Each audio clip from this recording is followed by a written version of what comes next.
So I'm Larry. I've been posting up some videos. I'm camped. I'm a full-time RVer, and I primarily boondock.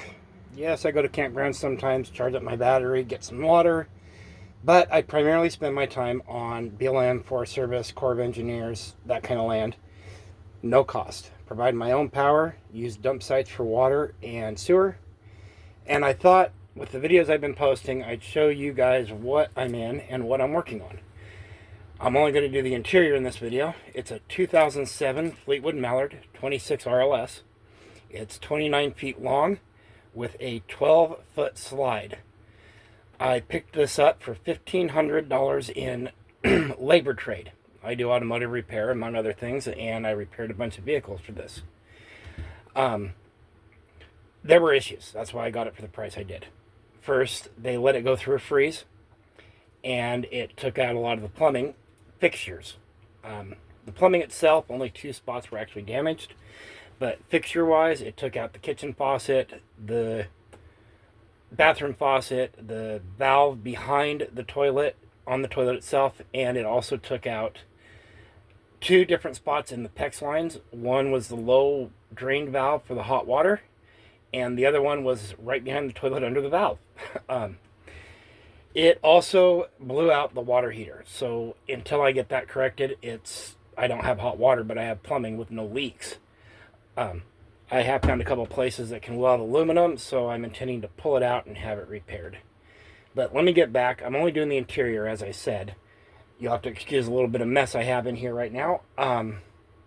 Most of this is because they kind of tried to shy off the leaks. Now, the roof itself doesn't leak a drop. Everybody covers the roofs. They take care of the roofs. What they miss is the outside seams. And I've already gotten the front cap done, and I've gotten about half the passenger side of the trailer done. I still need to get the rest done. But where I've gotten done, it's already drying out, and then I can get to work on inspecting the wood framing behind the paneling and replacing paneling or treating it and paint. But this is what people don't understand is all it had when I first got it was a black mark. I've been over in rain, so it actually got moisture in. It's actually dried out because it went, you can see where the marks went, the watermark. And it's on both sides on the front cap.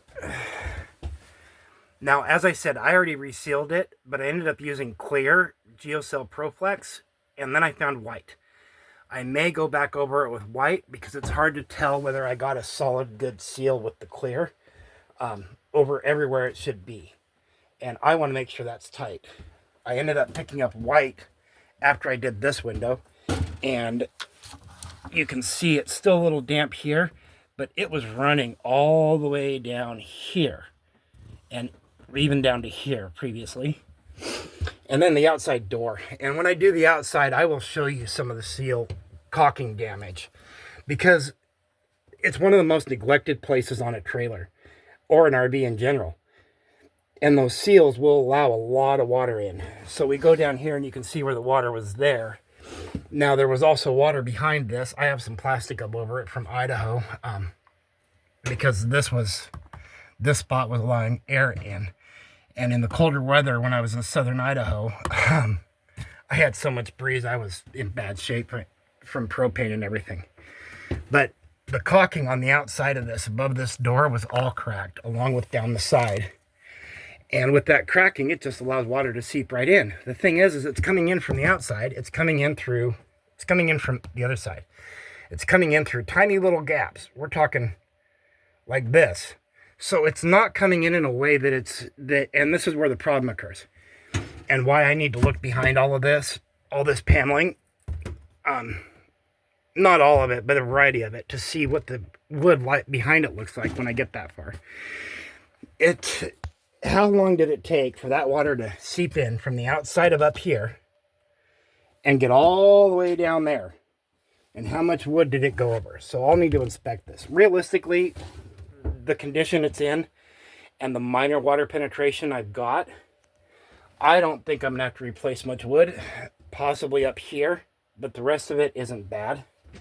We'll go ahead and go around the rest of this. And this is the bedroom. I'll catch a video of it.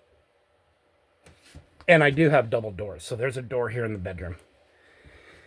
We come around, my big old printer there. That's actually a TV stand area, cabinet underneath. Now, I haven't seen any water over here. Most of this would all come from the roof. Coming into the bathroom right here. And I haven't seen water in here other than from me and my leaks and the leaks from the plumbing that I had to correct.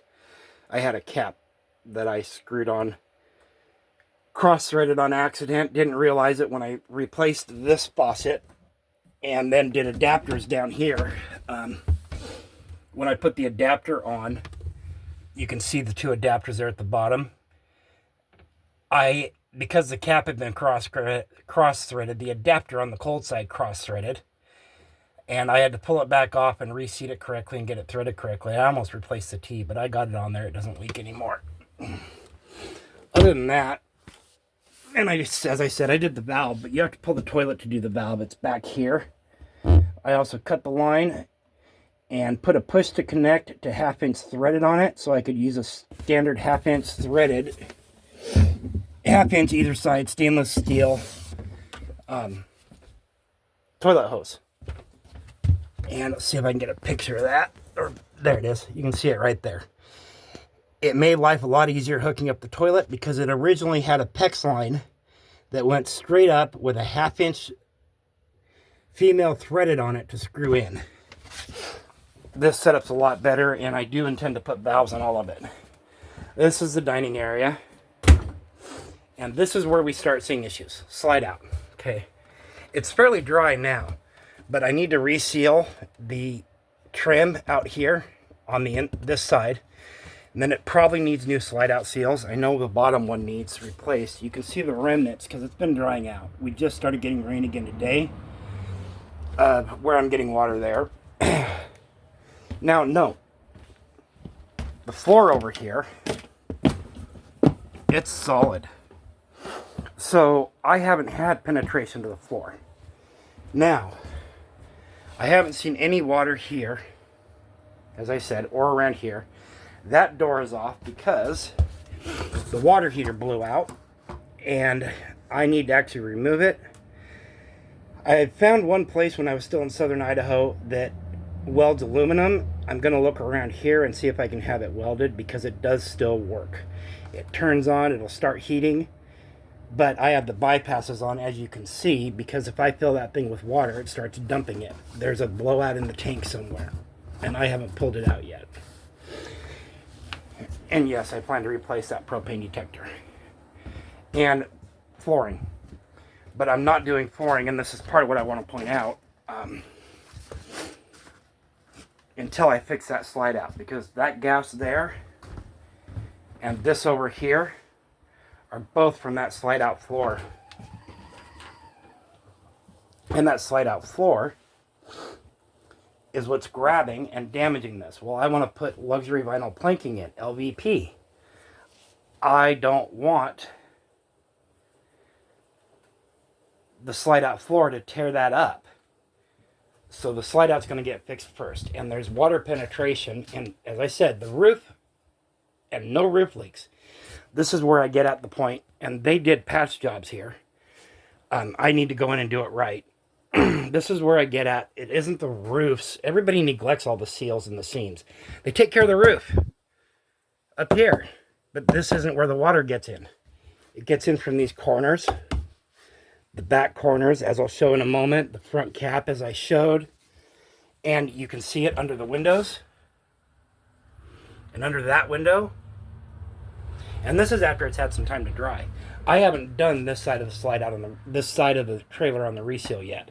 As I said, I got the front cap done and about half of the driver's side, passenger side. I still need to do the driver's side, the slide out, and the rest of the passenger side, and the big back window.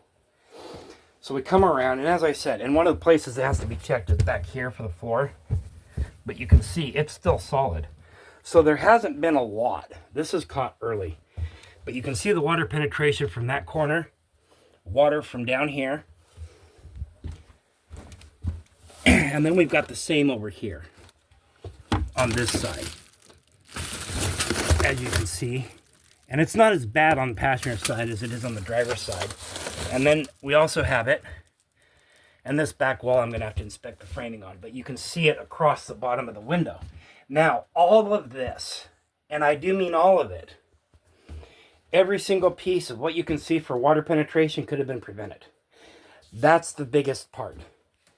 Every single piece of water penetration, whether it's under this window, under that window, in that corner, down here where it obviously leaked, they did a patch job on the slide out floor.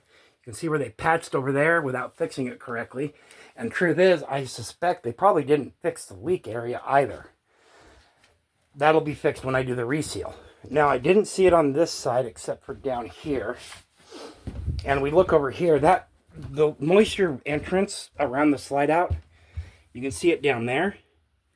We come up, and after it was raining and I was out on the coast, which is where I'm actually headed again, it was all across up here. Now, where is that? That's above the slide out. And the thing is if it starts down here, below your line of sight, you're not going to see it until it gets high enough with moisture that it's up here.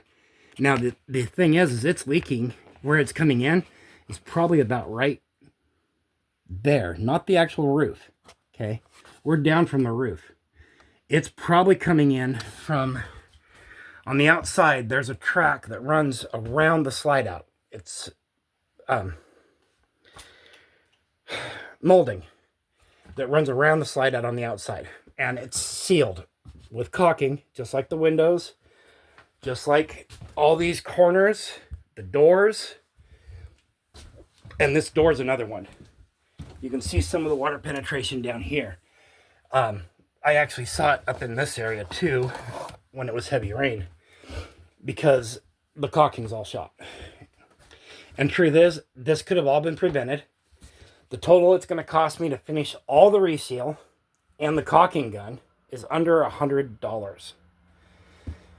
I believe about 5 to 6 tubes of GeoCell ProFlex RV sealant at $15 a piece.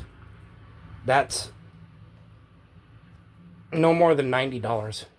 And I think I paid $15 for my caulking gun on Amazon. I don't see the box in here right now. That caulking gun is simple, cheap, does the job, and included tools that you can use for smoothing down the caulking when you're doing it, and also some tools to help remove the old. Now, the advantage of RVs is you don't have to remove the old. You clean it down well with mineral spirits, which also softens up the old, and then apply the new over top of the old. So it's not a very difficult job to do. It's just time consuming. And as I said, every water penetration in here and the damage up here at the front cap, along with the damage to that slide out floor, this damage that I'd already shown, and then where they've had to patch in, and you can see obviously repaired damage, could have probably all been prevented by simply resealing the RV.